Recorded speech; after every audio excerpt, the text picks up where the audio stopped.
Amanya gange nze Ddungu Joseph ngava mu company gye bayita Fete Organics. Fete Organics tukola ki? Fete Organics tukola eddagala lijjanjaba abantu, ebisolo n'ebirime ate nga lyonna lya butonde. Fete Organics tusangibwa ku Makai Plaza opposite Mukwano Mall wano ng'ewa Kiseka, shop number M3 190. Ate tusangibwa ne Mutundwa awo ng'ewa Pastor Tom, shop number E3. Ate nga tusangibwa ne Masaka ekijja bwemi ku Laston Gardens, products zaffe osobola ozisangawo.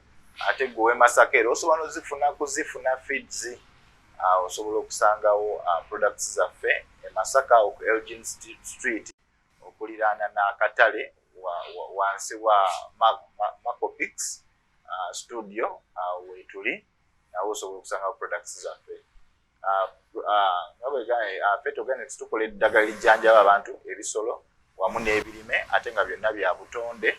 Ne projects eziyamba abantu era omwaka guno tubadde ne theme ey'ennimiro ya binojjo, the Billionaires Garden. Era emisomo egy'enjawulo muzze mugiraba nga mugigoberera, era ne wiiki eno etandika 13 ne 14 Desemba 2024 tugenda kubeera awe Busega ku Bethel Parents Secondary School wali Uganda Matters Church ekyemmanga, nayo tugenda kubanga tusoma ku nkoko yaffe ey'obutonde ate n'ennimiro ya binojjo. Naye Fete Organics tuvuddeyo okulabira ddala nti omuntu aganyulwa ate era anyumirwa obulunzi n'obulimi ng'akozesa obutonde. Ekimu ku bintu bye twenyumirizaamu eddagala lyaffe lye tubakoledde erya Chicken Guard Herbal Vaccination and Treatment, ne Chicken Guard Flu and Cough, ne Chicken Guard Spray ejjanjaba amabwa, Chicken Guard Flu and Cough ejjanjaba ekifuba ne ssenyiga mu nkoko, Chicken Guard Vaccination and Treatment. Fete Organics tukola eddagala lino erya Chicken Guard Herbal Vaccination and Treatment nga lijjanjaba era liziyiza era ligema mu butonde endwadde omuli Marex, Gombolo, Newcastle n'endwadde endala zonna, era nga lijjanjaba coccidiosis mu nkoko n'endwadde endala zonna ezikwatagana n'enkoko okuggyako ekifuba ne ssenyiga. Tukozesa lino Chicken Guard Flu and Cough nga eno ye 1 liter yaffe ejjanjaba enkoko ebifuba ne ssenyiga. Ng'eccupa eno ebeera ya mitwalo 2 gyokka, then eno ebeera ya mitwalo 2 n'ekitundu ojjanjaba enkoko yo n'obutonde. Then tulinamu ne size entono, tulinamu size entono era eno ye ya Chicken Guard Herbal Vaccination and Treatment nga size yaffe eno ya 200 ml ya siringi 7, then eno Flu and Cough ya siringi 6 zokka, ne Chicken Guard Spray enejjanjaba amabwa, enkoko ziba ne bumble foot oba amabwa n'ebintu ebizimbye ku luwonzi ne ku maaso. Kadagala kano kasprayingako enkoko ekola ki, amabwa gakala. So maaso awo njaba nnyonnyola butya bwe tulikozesa, naye ng'eddagala lyaffe teryetaaga fridge era ntera okugamba abantu nti gwe vet doctor atandikirwako. Twagala tukkirize nti ffe ba vet doctor batandikirwako nga tonnaba kuleeta vet doctor ku faamu yo, osobola okwesootinga wekka ate nga okozeseza ssente ntono, ate enkoko zo ba poultry farm yo nebanga nnamu bulungi nga terina buzibu bwonna. Ekintu ekimu bannayuganda kye tulina okuyiga nti twalizzeeyo ku mulamwa ogw'okwerundira enkoko zaffe nga tusinziira maka gaffe. Okuva edda nedda kyali nga kizibu okutuuka awaka ng'awaka tewaliiwo nkoko oba mbuzi oba nte oba mbizzi, ebisolo ebyo omuntu wakiri yabeerangawo n'ekitono, wakiri yabeerangawo n'enkofu oba n'embaata oba ne ssekkokko, kubanga eddagala likola ku mbaata ku ssekkokko, just enzijanjaba yeyawukanamu naye nga zizikolako. Naye mu biseera bino abantu abasinga otuuka awaka nga n'enkoko tekola ki teriiyo. Nali emabegako nali eside z'Essoroti we bayita Otuboy, akamu ku butale obusinga okutunda enkoko wano mu East Essoroti. Otuboy buli lwa mukaaga bakeera ku makya abantu ne baleeta enkoko okuva mu mayumba gaabwe, n'olaba emitwalo n'emitwalo gy'enkoko nga abantu bazireese nga batunda enkoko zaabwe. Naye ekikwewuunyisa nti abali wano e Kampala, abali e Masaka, enkoko tuuka nga abantu mu maka tebalina nkoko, ng'ate enkoko zalina zisuubula busuubuzi okuva mu side ze East Ekkuumi n'Ekkuumi awo waliwo enkoko nnyingi nga zijja buzze ne Kampala, ate ne tusobola okukola ki okubeera nazo n'okuzirya. Naye omulimu guno tetugweyagaliddeemu nti obwagazi bwagwo abantu tulina kuddayo ne tufuna obwagazi ne tusobola okulya enkoko ng'eri organic nga ya butonde. Kubanga kati essaawa eno enkoko kye kimu ku bintu ebyettunzi ennyo ddala, era nga bw'otuuka mu bifo mwe bazookera nga bw'olaba Wandegeya wano e Uganda, Wandegeya n'ebifo ebiriraanyeewo Nateete, Kabalagala wa wonna enkoko eyo eri waggulu nnyo ddala. Naye twebuuze enkoko gye tulya eyongera kuba ya mugaso mu bulamu bwaffe oba tulina kubeera nga tuli beegendereza nnyo? Tukkirize tugaane baveeti baffe batukoze bulungi, naye ate tubasaba abatulaba era abagoberera nti twongere okusensitizinga abantu oba okumanyisa abantu ku bulabe obuli mu muntu okukozesa eddagala nga eddagala alikozesa olwaleero ng'ate amadagala agamu olumala odikozesa olwaleero enkya enkoko ne bagisala ne bagirya.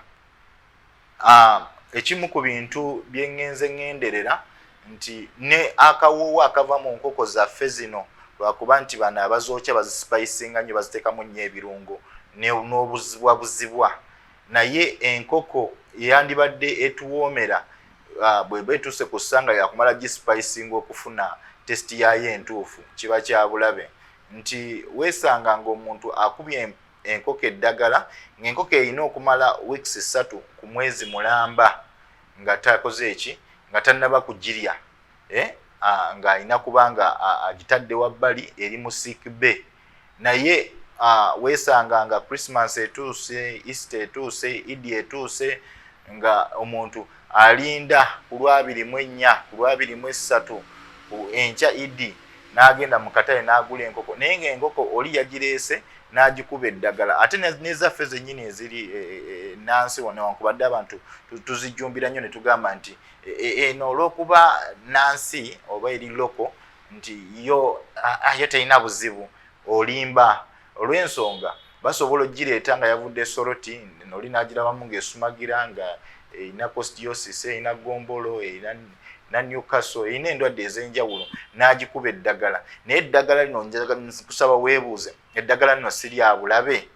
Kubanga prescription ezibeera ku ddagala lino erisinga bagamba nti bw'omala odikozesa gisaawo weeks nga 2 weeks 3 olyoka ogirye, oba yisaawo omwezi mulamba olyoka ogirye. Ne ku bisolo ebisinga mbuzi, nte n'ebirala bwe kibeera, naye ebintu ebyo tubigoberera ffe Abannayuganda abazze bagoberera program bweziti eziyamba abantu.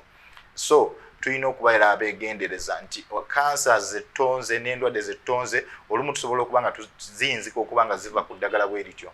Olunaku lumu nali ku branch yaffe wano ku Makai Plaza, najogeddeko shop number M3190 opposite ne Mukwano Mall edde Walinga Chagulid Primary School. Nali ntudde ku dduuka awo nze sitera kulya bintu ebyo batambuza. Naye olunaku lumu mba ntudde ne mpulira omutima guŋŋamba, naye lwaki toyisa omwana w'amajaago n'olya ku majaago? Kubanga jjukira tuli mu bulunzi, naye obulunzi tulina okuba nga tukola research. Omwana ne mmuyita, bwe mmuyita n'anguza amagi gaali 2. Amagi gano bwe ngakoona gaali gakyayokya bulungi, bwe ngakoona ne ntuuka okugalya ne nsooka ndyako eggi eryasooka. Ngendo oddiruma bwe nti nga mpulira eddagala mu magi ago.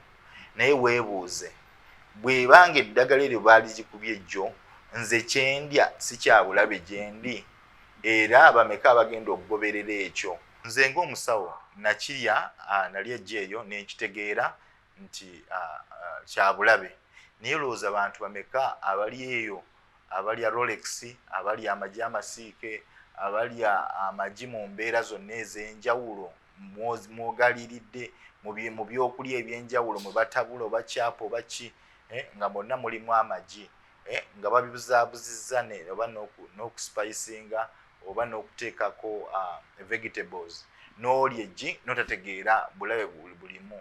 Era ndwadde mmeka z'ogenda okutonda mu mubiri gwo ng'olidde eggi eriri mu mbeera bw'etyo oba enkoko eri mu mbeera bw'etyo. So tulina okusigala nga tuli beegendereza nga tukozesa obutonde. Kyova olaba tubaleetera eddagala lino ery'obutonde nti enkoko ne bwebanga ngifunye, kubanga nze ntera kugamba abantu it's better n'ofuna enkoko ng'ebula waakiri weeks 3 tugende mu Christmas, era kati wali badde watandise dde okufuna enkoko.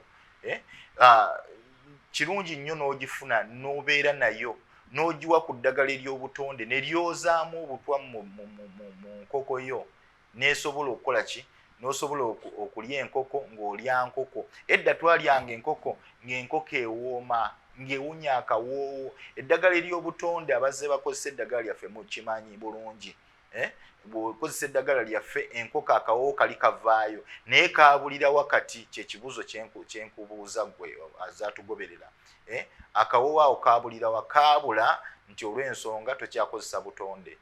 Okitegeera ne ku broilers eddagala lino likozese. Nina omwami Saalonga ali Mukono, erinnya eryokubiri ndyerabidde, naye Saalonga ali Mukono yatugamba bw'ati nti yakozesa eddagala lyaffe ku broilers kuva nga nto n'agenda nga agemanga bulijjo ku ddagala ezzungu, naye n'atandika obeera nga buli wiiki azitabulira mu mazzi ne zibeera nga zinywa.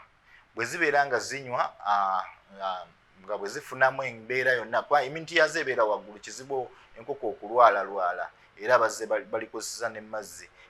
Bazze batugamba nti naddala broilers zifuna nnyo ebifuba, naye bw'okozesa eddagala lyaffe immunity yazo eba waggulu, omalako n'enkoko ng'ozitabulidde mazzi, enkoko nga tefunye ebifubafuba bye zijja buli kaseera.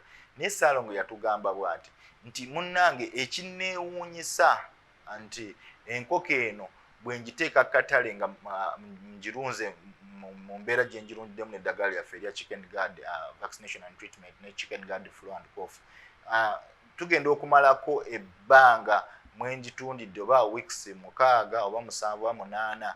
Ekisooka enkoko yange bagiyaayaanira. Ne mubuuza lwaki bagiyaayaanira, naŋŋamba abavubuka baŋŋamba enkoko eba ewooma nnyo ate nga broiler ate eba ewunya akawoowo. Okitegeera. So obutonde ekibukola. Waliwo ne mukwano gwange ali Masaka awo nga ku ssaza bamuyita Hassan naye yatugamba alunda enkoko zino Saso.